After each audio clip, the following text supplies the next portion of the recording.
River Thoughts takes on a slightly different hue this time. There's three of us here. You might be able to see that depending on which way Peter is pointing the camera in this scenario. So we have Peter and James. It ought to be John here, just to make a biblical trio, but unfortunately my name's Duncan, so it doesn't quite work. But we're going to do a biographical one again. Peter and I have already done one that we think we're going to put out. It may already have gone out by the time you watch this. Yeah. And we just thought we would find out a bit about James, who's been in on at least one of these already, depending on, again, when this goes out. And because he's got such a fascinating life that he's led. And my belief is that everybody's got a fascinating life. And we don't hear the life stories enough. I mean, there's quite a lot of people who like reading biographies in newspapers and obituaries and so on, because people's lives are just fascinating, because no two lives are the same. And so we thought, as part of River Thoughts, and we haven't given it a name yet as we film this, by the time it goes out we hopefully have some sort of add-on to River Thoughts, which is almost a stream of consciousness about somebody's life, if you want a bit of an analogy to rivers here. And so we're going to do this one on James, and Peter and I are going to just chip in with anything we think of to ask James about his life so far, because it's not really that far on. But he gave us, in it when we did the first one with James, you gave us a two minute quick summary of you. Mm-hmm. And so let's unpack a few of those things, at least a little bit. But maybe we should start from scratch. Where originally were you born? So I was born in the Luton and Dunstable Hospital. Yeah. Kent. Oh, Luton. You said Luton and Dunstable Hospital. Yeah. Okay. The L&D. Okay, and if I've got it right, you're from a bit of a what you might call an itinerant background, in that your dad moved around a bit. So yeah. So you probably moved around a bit. Tell us a bit more about early life. So early life, till I was about 15, I lived in a tiny little village called Dagnall, which my family had lived in for generations. I was the fourth generation of my family to go to the primary school. Oh, right. And I didn't realise you were that long in the first place. Yeah. And I was given the honour of being part of the team that opened the brand new school toilets that were integrated into the school building rather than being outside. As a result of the fact that, I was the fourth generation to go there. Yeah, right. And I asked this next one because in a way it might, I imagine it could trigger thoughts in Peter, because I know a bit about Peter's life. How was early life? School, primary school, secondary school? What kind of existence was it for James? 2 out of 10 would not recommend. Any of it? Well, no. So at home it was quite nice. My parents are all right. They're good people. They looked after me. I was surrounded by plants. I was surrounded by nature. My whole family was in the village. So Christmas, New Year, big parties, all the family, doing things like playing indoor cricket and, all sorts of fun, terrifying. So that part was good. But if it's only 2 out of 10... Yeah, then I went to school, and school was terrible. Because? So, at the time we didn't know that I was autistic, but we knew that I was dyspraxic, and then we later found out that I'm dyslexic through my sort of school time. Could you just add what a dyspraxic and dyslexic mean? Yeah. So dyspraxic was my first diagnosis, and that was to do with me not having great hand-eye coordination. So things like handwriting were very difficult. Catching a ball or hitting a ball with a racket or something? Hitting a ball with a racket. All of those things were hard. Yeah. And teachers back then did not like that fact. They were not fans of not being able to do perfect handwriting. So that was torturous. And, I missed so many lunch times because of teachers pretending they couldn't read what I'd written. And I was dyslexic, so I could read what I was written, and I was worse at reading than them. So, And then the dyslexia, the way that impacts me was mostly in terms of reading things quickly. So I can read stuff and I can, like, you know, put words together really well. I love poetry, all of that, but I was slow at it. So when teachers would write something on the board and then give you half a second to write it down before they'd rubbed it out, that was a real struggle. You relate to that, did you? Oh yeah, when I was 25 at college, I was like keeping everyone for a couple minutes while I write everything down. Yeah. Wait, you weren't 25 at college, were you? At Cornwall College. Were you? Were you still only 3 years ago? Yeah, I was writing down from 23 to 26, but this is about James. So, no, it is, but we're relating. Oh, okay. We're shared experiences. Yeah, exactly. Yeah. Brilliant. Go on, James. Well, no, like, and that was so that was primary. Was that primary school you're talking primary school into middle school and on into secondary. Like, as you go up through the school, the level of violence increases as well. Okay. So, like, by the time I got to secondary school, you know, was bullying a problem? Bullying was a huge problem. Mostly because I was an undiagnosed autistic kid that didn't really understand fully the nuances of all the social interactions that were going on. I didn't know how to, like, communicate with people well and, you know, connect with people in the way that everyone else did. And I didn't know I was autistic at the time, which... But given what we're now doing, what a change. Yeah, I know, right? I think there's a big difference between learning how to communicate and learning how to navigate certain social interactions. So, and I imagine this could be, there could be some similarities here, and I think I do want to do a little bit. Reason we're doing a three-way thing, and Peter's going to ask things, but actually, I think there could be a little bit of, to some extent, shared experience here. But I mean, how did you grow in, or learn how to cope with, or what process happened to enable you to be, in a sense, relating better to people and them relating better to you? Does that make sense? Am I going in the right lines there? I don't know. Like my answer to the question is I don't know. It's just sort of happened over time that as I've discovered that I'm autistic, as I've discovered the things that I like and enjoy, those things have then made it easier as ways in to having conversations with other people. Yeah. So one of the things I'm going to go into a bit of a theory thing here. One of the things they talk about with autistic kids is that they show no interest in anything outside of their special interest. That's one of the things they say. You know, I had a really good friend when I was at school called Thomas. He's never spoken a sentence to me ever. He was one of my favourite people. He just sat and played with trains all day, every day. And I thought he was great. I thought he was like one of the best people because he would just sit beside me. I'd do my thing, he'd do his. It was great. But the teachers had real trouble. They were trying to get him to do maths and get him to do this, you know. And my mum child-minded him, so he came home to ours and he'd just sit with the trains and do that thing. And all the teachers at school were trying to get him to go through the classes and that.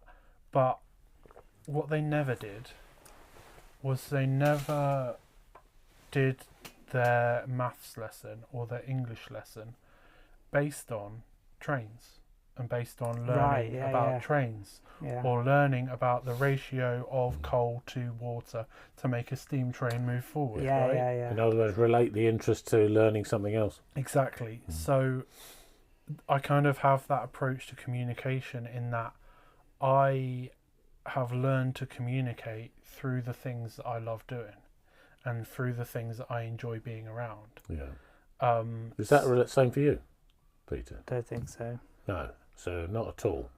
So not experience. I mean, James has just shared there something about as you sort of get to know. I mean, I was thinking of the pub experience for you, Yeah. and getting to know people enabled you to actually show that you were interested in a whole host of things. It wasn't a tunnel vision. I'm just a computer bod. Okay. I mean, the things you come out with, and James the same. The varied, you can't pigeonhole you. Can we, James? You can't put you in a box and say you're a poet or you're an artist or you're a. I don't know. How did school miss things there with you? That's a very complex question, because I think school was designed to miss those things. And the school system was designed not to see those things. Okay. And not to see the difference as an advantage, and to not see the struggle as actually also being potential. That there's not room within the school system in the United Kingdom for people who do not think in the ways that the top 5 kids in every class think. So there's 5 kids in every class of 30 who think in the exact way that school is designed to teach, and they have a real good time. Right? They get good grades, they enjoy themselves, they excel, they thrive. Everyone else whose brains work differently struggles in some way, shape or form to varying degrees. And school is just not for them. Like, part of what teachers try to do is they try and get the average in the middle of the class, to be higher than lower, so that they can, keep getting enough money from the government to make the school run. Yeah.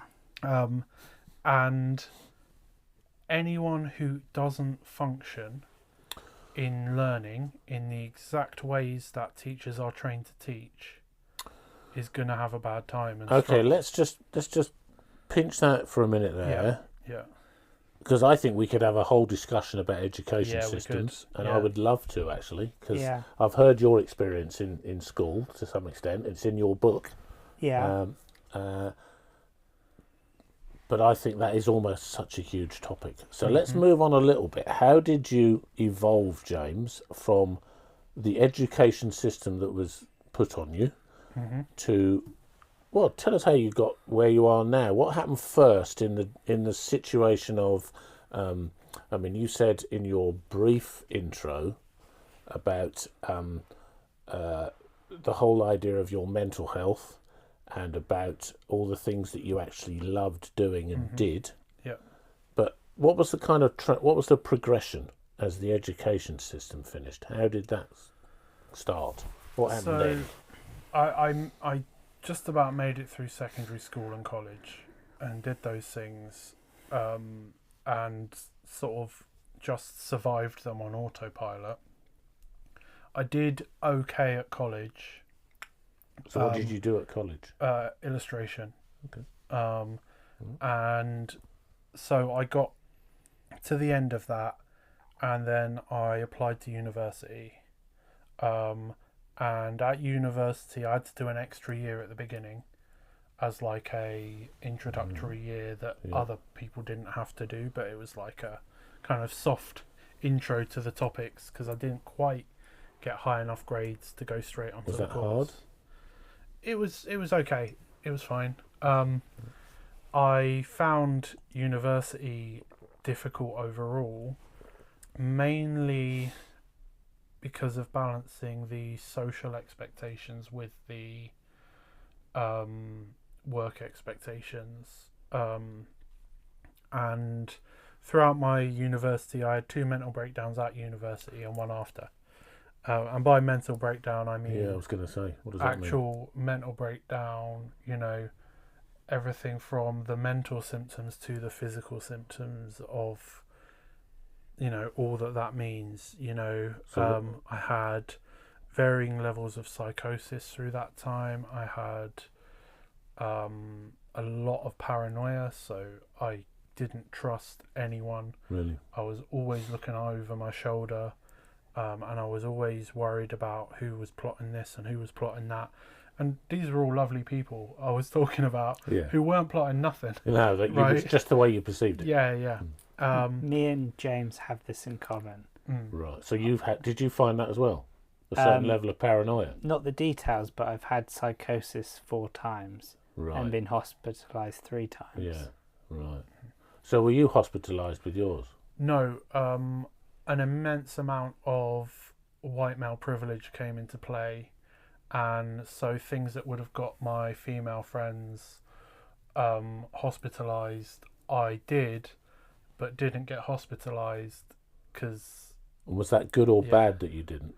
I don't know. I probably should have been hospitalised a couple of times, mainly because of my levels of paranoia were causing problems for other people, and that should have been put a stop to. But also, I wasn't, and I was able to recover at home. In a way, I left uni for 8 months at one point during my course, and almost did the hospital thing, but I was at home with my parents. And sort of did it that way instead of having a... Because I would say in this country the system is terrible during a crisis. Yes. Okay. They're very slow. Yeah. So you can't just get seen by the right people. For some reason, it's like going to the hospital with a heart attack and they've got a 2-day waiting period before they intervene. Right. But that's what it's like with mental health. Right. So for me to get hospitalised, I actually had to get arrested, put into custody or whatever you call it, and then they find a place for you. Like, the system is not good for people that need it. Right. Is that still true? I'd say it's still true. 100%. I've got friends who... How does it feel? I mean, as someone who hasn't been through this, like you in your different ways have, I mean, is it good to share all that you've shared? I mean, I imagine it is, but I wonder if you would have been wanting to share it a while back. And obviously, for people who are struggling now, they're going to be really helped, I'm sure, by hearing these stories. It's not a conscious choice I make to share it, but it's just difficult to avoid because you just try and tell somebody, ask you about your life, you tell them what's happened. Yeah, okay. And you've done it enough times that it's fine. But is it okay? It's fine, or are you just saying it's fine because people ask you? Well, the psychosis isn't fine when it's happening. No. But many years later, for me, it's like saying I had a bad health thing, and it's a little bit more taboo. So you don't go around telling everyone. No. But it's certainly becoming a more open discussion, isn't it? These issues in the society we now live in. It's also really useful to talk about it and read people's response to it, because you very quickly learn who's for you in life and who ain't. Yeah. Right. Like, but that might change as well, of course, as people's education on these things and lack of ignorance, as they grow in their knowledge rather than ignorance. Yeah. Hopefully it helps. Yeah. So you went to university. You were off for a while, and it was a bit disjointed, to say the least. Yeah. So you got through it in the end? Eventually, yeah. I mean, I had my breakdowns. I got my diagnosis, which is bipolar affective disorder, which type 2, which means that I have very, very long depression periods and then very, very short manic periods. And a depression period can look like a depression period. A lot of people sort of are familiar with how depression can look, the self-loathing but lethargy and not being able to engage with the world, all of that sort of thing. And then the manics can be suddenly my bank account's empty, I've texted everyone in my phone something terrible, and I've signed up to do 20 things at 10 o'clock on one day, and I've committed to every single one of them. Right. That's sort of an exaggeration, but can you predict when you have these types of depression or manic behaviour? Sometimes, yeah. Sometimes there are like early warning signs, but you have to go through the slow and tedious and disappointing process of learning that over years and years and years. it's you only learn the path by walking, right? It's I'd say it's similar to a frog in boiled water, and it doesn't. You put the frog in. If you put a frog in hot boiling water, then it will jump out. But if you put it in cold water and let the temperature raise, it will die in the water because it doesn't notice the change. So it's like that with psychosis for me. You don't know it's happening until it's too far gone that you're already in hospital. I see. Is it because it's very?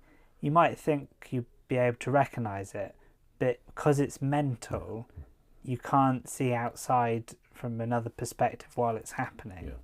From my experience.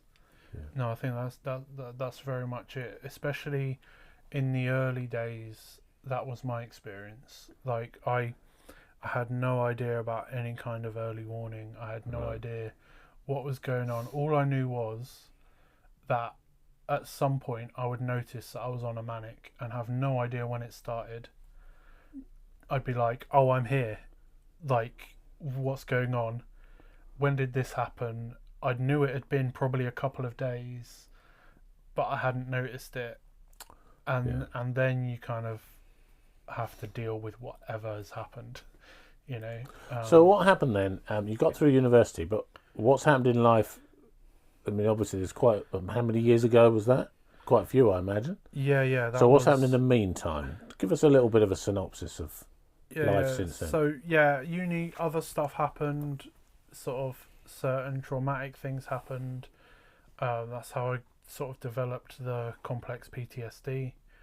There were some things that went on that should never have, you know, gone on, and it was horrible. And yeah, that sort of was a big factor in the next bit in terms of I finished uni. With my whole family, we moved to just outside Swindon, and that was kind of when things started to rebuild at that point. Because you talked positive about Swindon in previous our previous discussion. I had a very good time there. Very very good. So what happened that helped? I was given time. So I was signed off work permanently, and I'm still signed off permanently.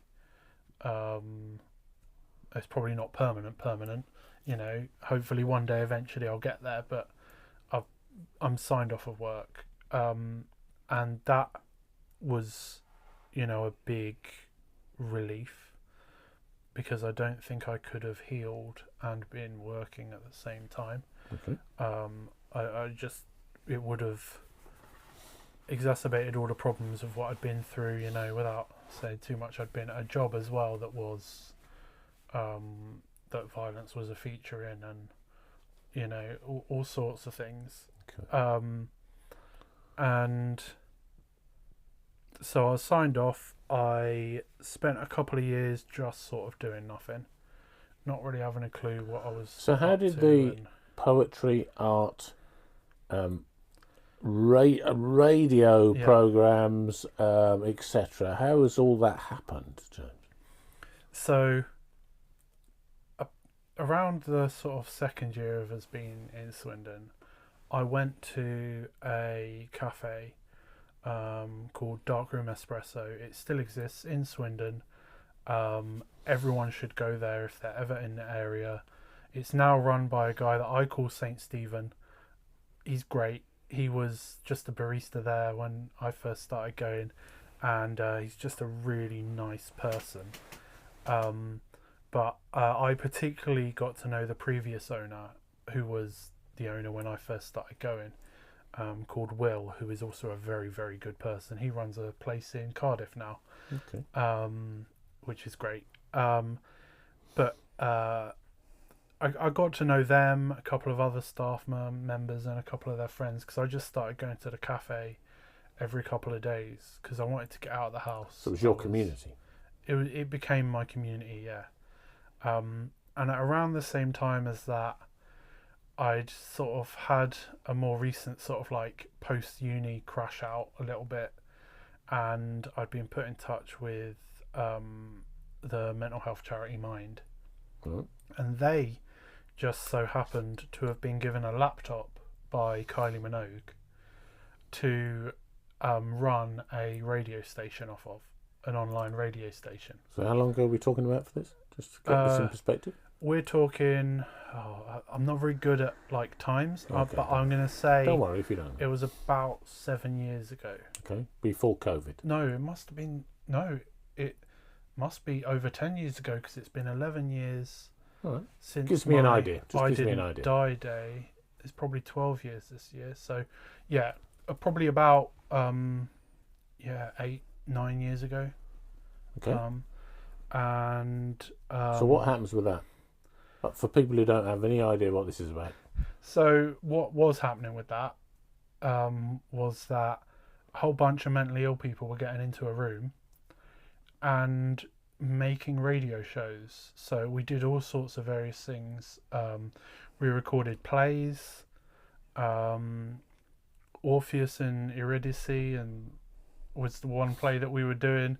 Very, very highbrow, but with proper old school original, hung out with the Sex Pistols punk guy being Cerberus the dog, all three heads, absolutely smashing it. He was great. And all sorts of like different people doing different things. They also started to let me do a 2-hour show myself and start to put that together.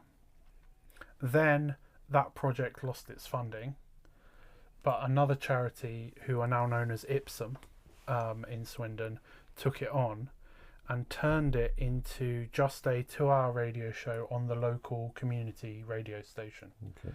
And that was when it really started to enter its sort of the element that it's still in now. So are you still involved with that?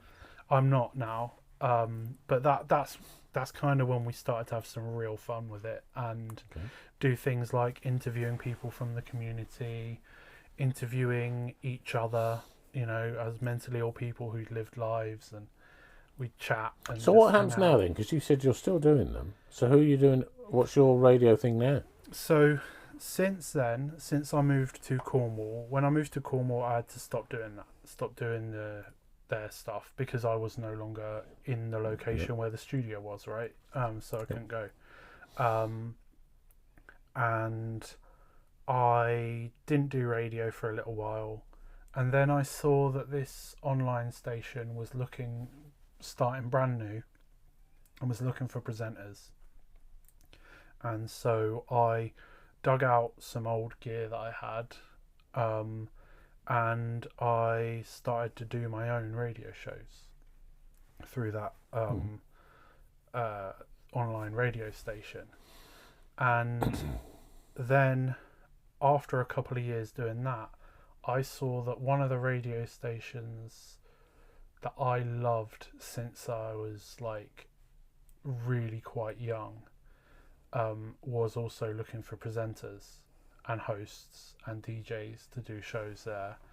And so I applied to Sub FM, which is the radio station I'm now on, and they gave me a show 10 a.m. till 12 noon every single Tuesday UK time, and the show is called Bipolar Music. My whole thing is openly talking about mental health and playing music from all over the world.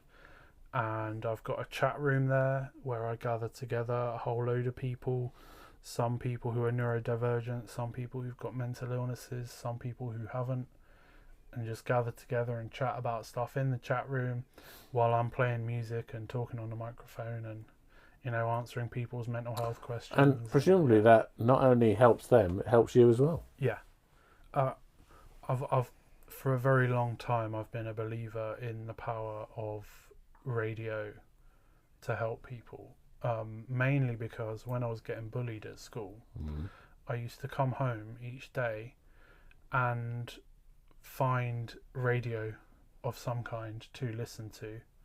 Back in the day, it was pirate radio, where you could text a phone number and get the last 3 digits of your phone number read out and shouted out. And then as things progressed, they started to have chat rooms online, You could use a pseudonym and chat to people and start to be part of a community and start to, have that kind of human interaction without it being imminently potentially dangerous. And so I've always believed in that power to help people and support people in a way that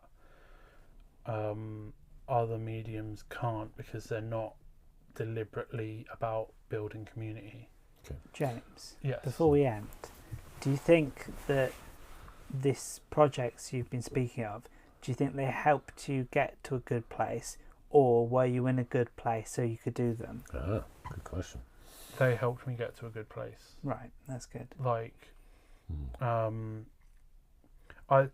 My experience has always been that you always heal while you are healing. Because of the particular things that damaged my mental health. Yeah. The feeling of not being useful, the feeling of not being of any value to other people, right. The feeling of not being able to help anyone because I was so helpless in my mind. That process of helping others is the thing that is healing me. Yeah. While I am potentially creating opportunities for others to experience healing as well. And I imagine that, because you've told me a little bit about one or two other things that you get up to now. For example, the art group that you're involved with. Yeah. And that's presumably something where you facilitate something for others who are struggling, but at the same time, you are blessed through being part of that. Yeah, so the art club is great. I love doing that. Rasheen actually got me involved in that, which was really great. She's a vicar in Camborne. And basically for 2 hours on a Monday morning, again 10 a.m. till 12 noon, because I like to keep things simple, I go into the community centre at Tucking Mill and I put some ambient relaxing music on, set up a few tables, get some chairs out, get a couple of boxes of art materials out, and just let people do whatever they're going to do. Create however they want to create, bring their own project, find something to do in the boxes of art materials. And that 2 hour slot on a Monday morning is so relaxing for me, and hopefully for lots of other people as well. Now, James, I'm conscious that Peter's there said, well, before we finish, so it probably means we've been talking quite a long time. But there's two other things that I'd love to develop, but perhaps we do it as a separate session. Yeah. Another day, probably, rather than today. Cool. But I'd love to talk to you about the book that you wrote. Yeah. Which is called? Nanook the Bipolar Bear. It's by me, James Osborne. Nanook the Bipolar Bear. Yeah. Brilliant. It's available for £10 through any local bookshop. And you can also get it on Amazon. I wasn't supposed to be priming him for this, yeah. but anyway, well, we could have another discussion about who it goes through. But anyway, go through your local bookshop. and also, just because you love your art and illustrate, I understand that you've also had some exhibitions of art that you've done, so there's a whole story around some other stuff that we haven't even touched on really. Yeah. Peter, anything else you want to ask this guy before we round off for today? I think we have remarkably a lot in common, me and James. I think you do in some respects you do. I mean, all lives are different, aren't they? they? But it's not every conversation that someone says, "Oh, I've had a breakdown so many times." Oh yeah, I've had a breakdown so many times. Yeah. Which is part of the reason for the sharing, because it might help somebody else to say, "Oh, I'm not the only one." Those are my favourite types of conversation. Yeah. Yeah, brilliant. Well, look, thank you, James. Thanks, Peter, for coming in on it. And I think we ought to do a part 2 at some point in the near future. Well, I'm up for it. Okay, thank you.